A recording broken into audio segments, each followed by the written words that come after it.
Spring in the nation's capital, an era of optimism and prohibition, when an invitation to dinner would more likely bear the letters BYOB instead of RSVP.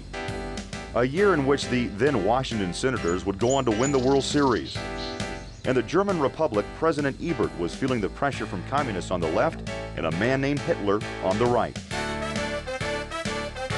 On May 24, 1924, the Washington Post reported the opening of the Congressional Country Club.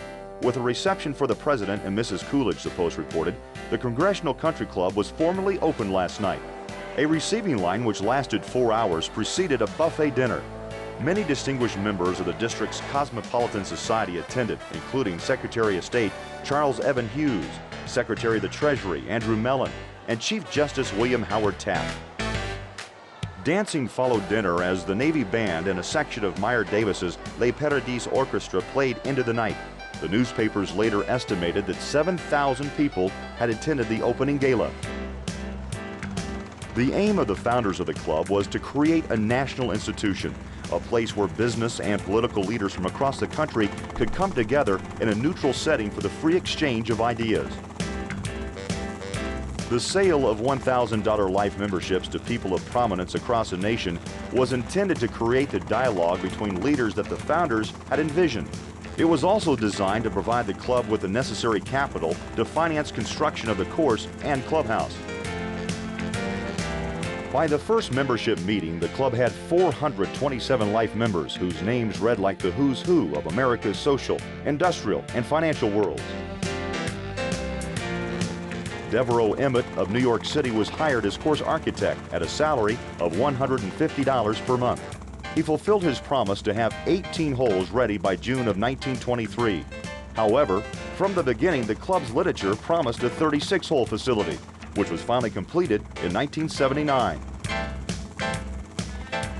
The course, with its 2 unique par 6s, was open for play on Decoration Day 1923.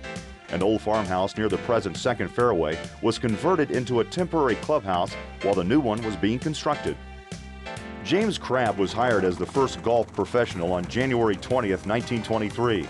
His salary was $150 per month.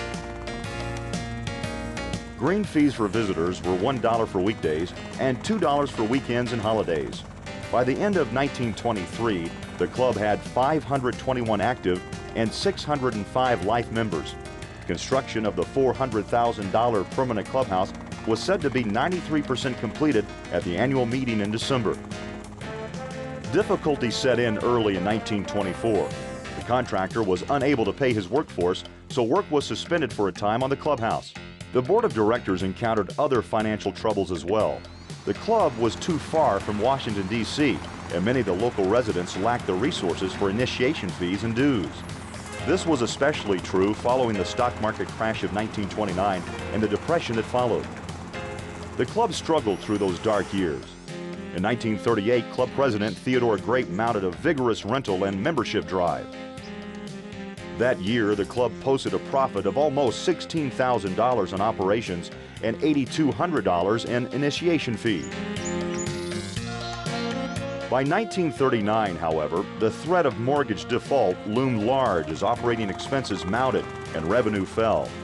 On September 4th, 1940, the club was foreclosed on. It was purchased for $270,000 by a group of members who wanted to preserve Congressional Country Club.